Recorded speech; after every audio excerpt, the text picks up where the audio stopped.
Welcome, friends, to the Play Guitar Podcast. I am Lee, and I am here to help you become the guitar player that you always wanted to be.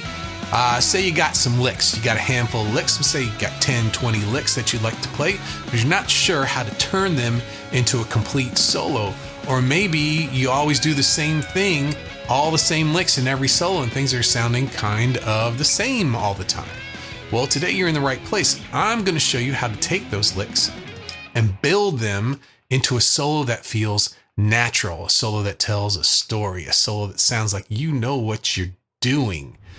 This is going to be fun. I have an outline for us today. I'm probably going to throw that out the window because I got a lot of important things to talk about today. Just finished recording the lesson video for the week. So for those of you new here, I do 2 pieces of content a week. First is a lesson video. This is a lot of playing, tablature, focused in on the guitar, what you would think is a YouTube lesson video. And then I have another one because I'm a podcaster. I help people all over the world with audio podcasts as well too. So you may be seeing this on YouTube. This is the podcast. This is more directed towards audio. It's more directed to learning. I feel that the things that happen that are big game changers in your guitar playing, some of them is how you wrap your mind around things. A few of you may know this, that sometimes just learning lick after lick after lick doesn't really change your playing. You have to get something through your head sometimes. And so that's what this is about. We're going to be diving into what makes a solo pretty good. In the lesson video this week, and you can go over and check that out if that's what you're interested in. In this lesson, I took one solo. I provided the little lick there, and I changed it. I played with the timing the first time around. So I changed rhythms. I added some spaces, some syncopation, those things. The second is I did some phrasing. So the phrasing is making it more vocal. I had spaces where you might take a breath. A singer might take a breath. I added vibrato. I added bends. Tried to make it sound more like a singer. And the third, I modified the notes themselves. I added some passing tones. I added some chromatic notes, added some tension and release. The fourth, I changed the order. Everything else has been little stuff. What I did for this one is I took measure 2 and put it before measure 1. Just flipped it, right? Made a completely different sound to the lick. And then finally, I changed the durations of the notes. So in all the other ones, the notes were basically quarter notes and eighth notes. This, I let a few of the notes ring for 3-4 beats. And it's very nice. It still had kind of the same outline as the original lick, but a very different feel to it. But those are all what you can do to one lick. What we're talking about today is building a guitar solo. We're going to be doing some storytelling. So why would you play a guitar solo in the first place? What's its purpose? Usually in a song, if you plotted a song out by time and found where the guitar solo was, usually we're around 60-70% of the way through the song. Why is it there? Well, at that point in the song, we've had verse, chorus, usually. And at that point, that's when people are probably going to start to tune out. Their mind's going to start to wander. This is where usually a bridge would come in or a guitar. So something different, something to keep people's interest and maybe even push them up to a new level here. So thinking about that, when I'm creating a guitar solo, I'm taking people from one place in time to another. That deals with a lot of things. Direction, how long it lasts. There's a lot of different ways that we could go about doing this. And I'm looking at my outline right now, say what makes a great solo, storytelling, and how licks are structured, how we structure our licks to create a solo. So I always find that before I make a solo, if I make a few quick decisions, it always comes out better. One of the decisions is direction. Let's just make it an example here out of nowhere. Let's do something in A. And we'll do like a G, D, A there. Right? So that'll be the part say the song's been going through, and now it's our turn. Now it's the time to make a solo. How do we make that interesting, right? Well, what we're going to do is I'm going to try and build with this solo. I'm going to try and take us from the energy that we ended off with before we started, and then at the end, usually at the end of a song, ends on a chorus or maybe a verse and then the chorus. But it goes out, tries to go out pretty strong. So I'm going to try and elevate the listener to that point, meaning my direction is going to build. I'm going to start low with some licks that I have and try and build and build and build until I end up pretty high. That's not always the direction you might want. You might want to start high and then go low. You might want to build, but in a much narrower section, just maybe not go so high, but I'm going to go for the whole deal today. So let's see here. Let's build a solo.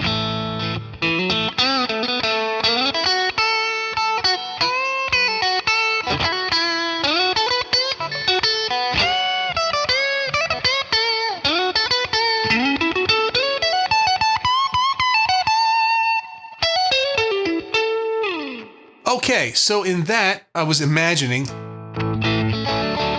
behind it. So that played twice. I did that 2 times. That was my solo. And I started off and I ended up here. Way up top. So I started on the first one in pattern 1 major pentatonic. Very simple lick. It's 4 notes. Now I could have gone. The way I arranged it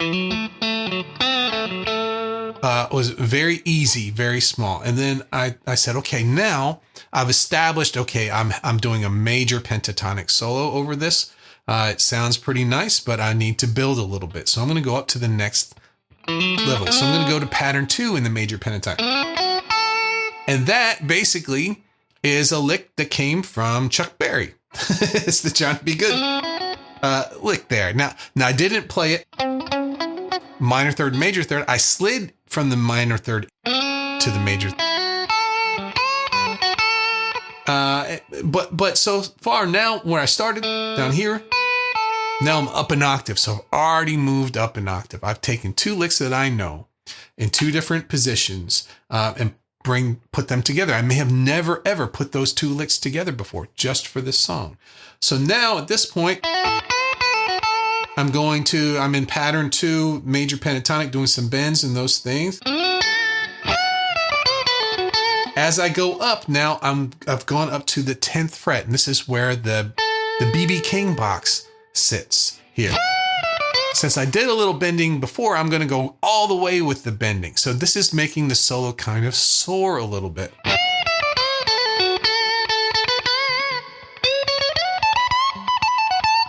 That's taking me up to the octave of where I started. And I don't remember if I played exactly the same or something similar to it, but I'm thinking I'm going to take that first lick that I played in the beginning of the solo, now I'm up an octave in pattern 1 up here between the 14th and 17th fret. And I may have played something different. I changed it just a little bit, but in my mind, it's the same lick. And then I ended up with the pattern 2 lick that I played down there. So I basically played 2 of the same licks, and I changed them slightly so they don't sound like complete carbon copies of where they are before. I started low. I had an idea. I played something a little different with the B.B. King box, and I went back to my original idea, but up an octave, changed it slightly, and then ended up really high there. So to me, if I was listening to that solo, it would have taken me somewhere. I did these licks in this way on purpose to achieve a result. And that's what most people aren't thinking. What do you think when you first start to play a solo? What key am I in? And hope I don't mess it up, right? Let's hope for the best. Hope this comes out good. And then you play a couple notes and you're either happy or discouraged, depending on how it's coming out. Usually within the first couple seconds of a solo, you kind of know how it's going to go there, right? But this combining licks that I know and even using the same ones in different situations to organize a solo in a way, which I don't think most people are doing. They just think of their scale patterns and go up and down the scale patterns, or they think of the licks that they know and play the same licks over and over again. Notice I did something similar to my first two licks, but I changed them up. So I kind of disguised them. So it sounded like everything in there was new and different and on the way. That was kind of good for just coming up with something off the cuff there. So examples of iconic solos built on licks. I love Slash's solos. I love the licks that he puts, the way he starts with certain licks and then takes them up, kind of like we do here, kind of moves them up the guitar. But Brian May, I wonder how much of Brian May's this guitar solos and Queen songs, how much of that was written out, or maybe he jammed over them and then arranged them, but they sound perfect with that. I wonder how much of those are licks that he just came up with, in the studio, or it sat down and thought them all out there. But one of the things I haven't talked about yet is a hook. What's a hook? What grabs someone's attention? It's a hard thing to put your finger on. What is a hook? So in this instance, trying to establish something that says, oh, something cool is going to happen here. I need to listen to this.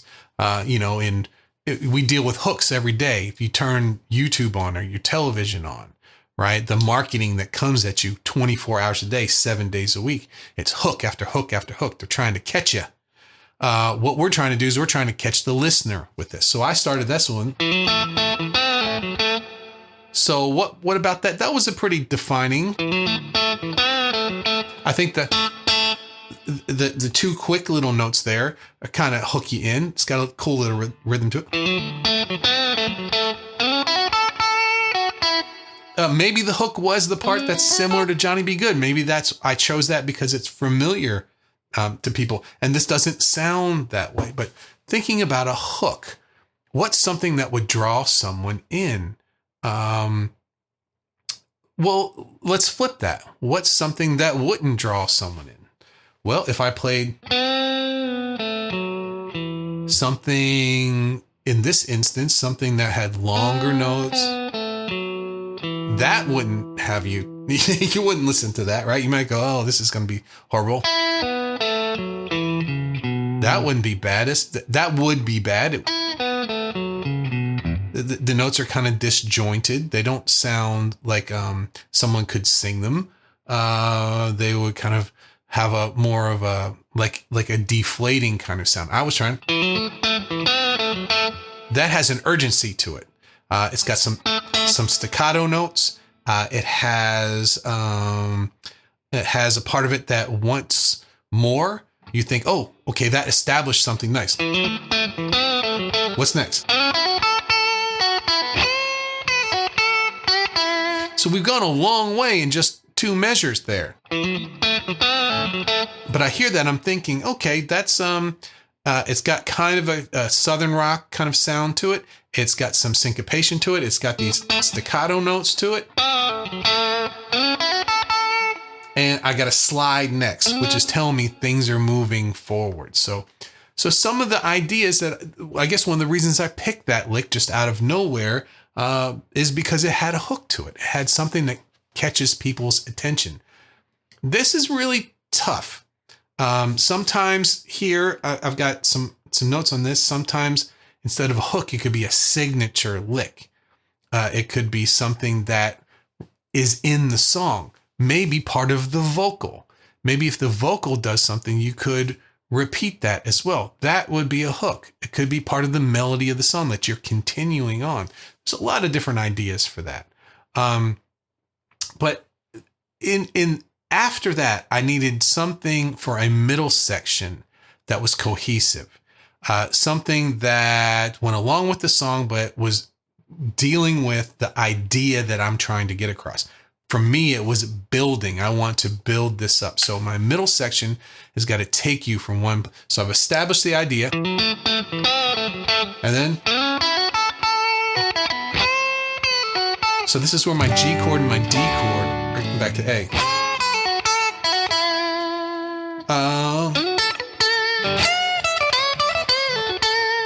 The moving from a lower part to a higher part in this middle section was all bends, right? And then went right into the B.B. King for the next time around. That is farther up the fretboard, but still soaring bending notes. So that middle, the beginning was, but the rest of it, I'm using soaring bending notes in major to build up. So yeah, definitely had a cohesive middle section. And then at the end, I need to end it with a very strong finish. So what did I do? I put a little tag at the end. So I went up to the higher register of pattern 1, and then went up to the higher register of pattern 2. So that's mimicking what I did before. So it sounds like it works together. And then after I was hitting the root note at the end, I put this little tag on there. It says 5th to major 6th, minor 3rd to major 3rd, root. It's a common little, but it had a little bit of an idea that would bring you back into the vocals or bring you back into the song a little bit. This was fun. I enjoyed doing stuff like this. I just made something on the fly and tried to see, well, is this a good solo? That's up to you to decide. I think it would be pretty nice. And I started with a hook or signature lick. I built a cohesive middle section, and I ended on a strong, memorable finish. Okay. So you say, all right, Lee, that's easy for you to say. You just came up with all this stuff just out of nowhere. Well, I've been playing for a long time. I have a lot of licks that I can pull from. A lot of us play licks and we don't even really know what to call them. That's just that thing that I play when I do this, or that thing that I play when I do that.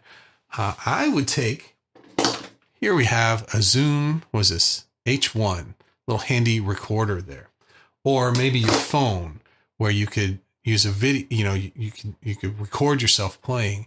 And if you find yourself playing the same thing more than 2-3 times, that's a lick of yours.